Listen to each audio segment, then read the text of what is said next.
Welcome to the Guava Tales podcast episode number 4. The Guava Tales, the birth of Pip. This is a story about how the guava came to life. Chapter 1. The 10 Sisters and Their Gifts. Once upon a time, nestled within a sun-drenched valley, stood a magnificent orchard dominated by a single immense guava tree.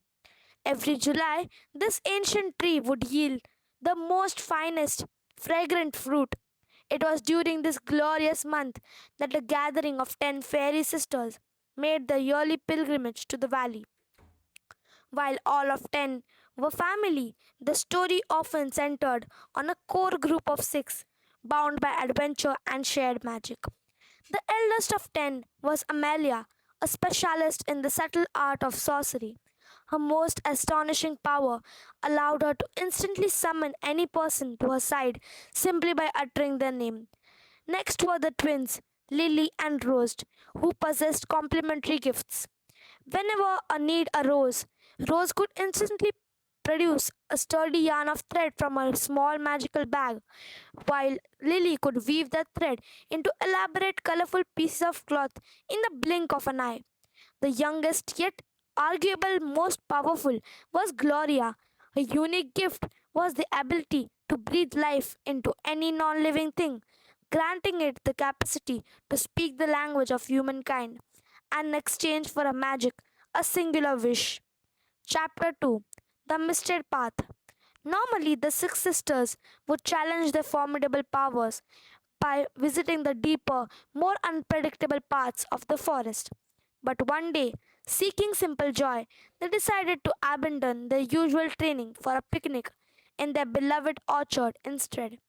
Their path was an enchantment to itself. To reach the orchard, they flew first through the misted forest, gliding past the golden branches of ancient oaks, then soaring across the reflective surface of the diamond lake. Their route culminated with a brief passage through a mysterious, echoing cave before they finally emerged into the bright, grassy expanse of the orchard.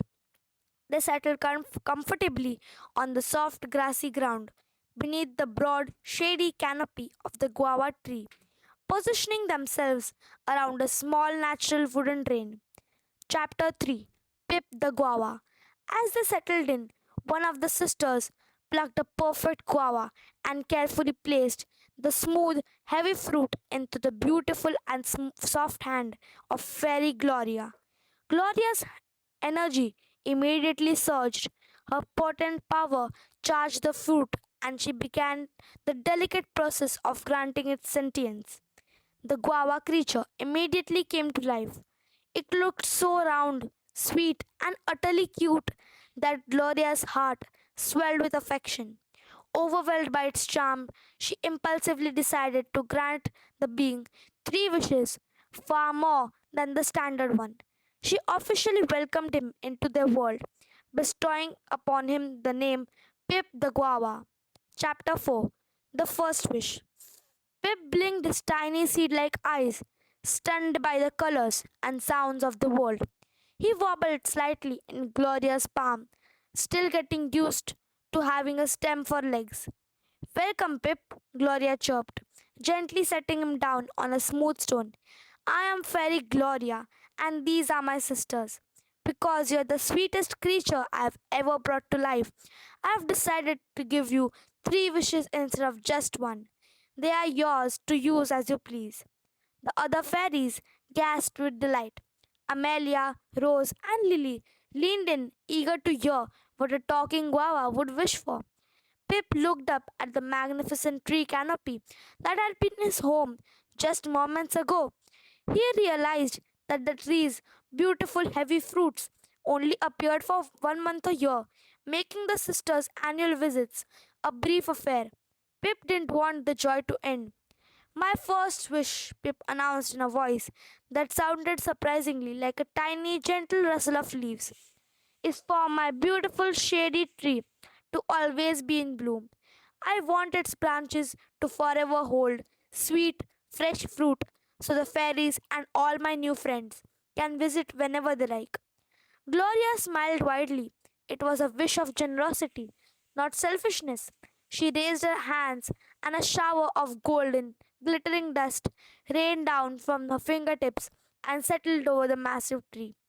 Immediately, a soft, warm light engulfed the tree and branches. Where some leaves had been dry, they turned vibrant green.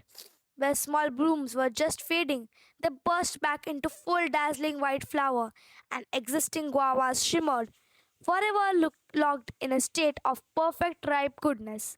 The air grew instantly sweeter, thick with the scent of eternal summer.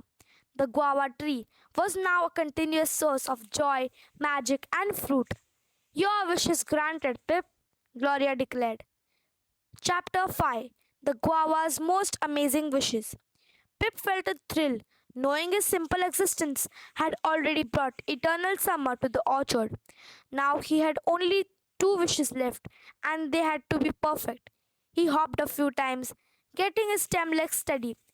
My next wish is for movement, Pip chirped, looking at the distant, swirling mist of the forest they had traveled through.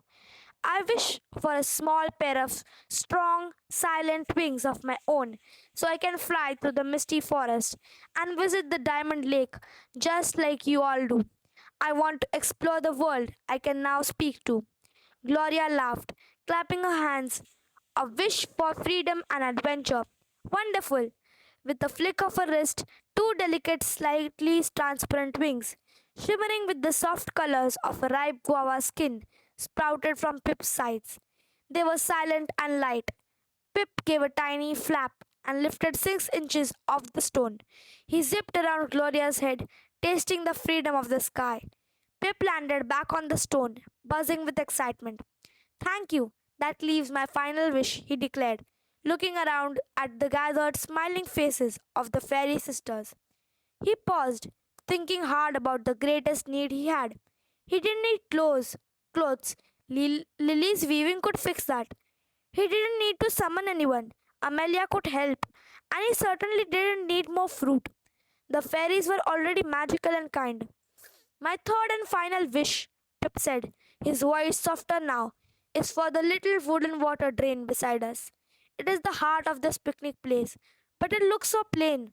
I wish for it to be protected always by a little bit of magic that makes anyone who rests beside it feel calm, safe, and utterly loved, no matter how stressful their day has been. This final wish brought the greatest smile to Gloria's face. She didn't use a spell or a flash of light. Instead, she knelt beside the little wooden drain and simply placed her hand on it. A gentle humming warmth spread through the wood, sinking into the mossy earth around it. This wish is granted, Gloria whispered. It is the most selfless of all, Pip. You wish for continuous joy for others, for personal freedom, and finally for peace. With all three wishes spent, Pip the Guava felt complete. He was no longer just a fruit, he was an adventurer, a friend, and a tiny guardian of the orchard's eternal peace. So, dear friends, did you like my story? Tell me in the comments. Goodbye for now. We will meet you with another interesting podcast next time. Thank you. To read many more such interesting stories, visit our blog The Guava Tales and follow. Also subscribe this YouTube channel The Guava Tales and don't forget to press the bell icon.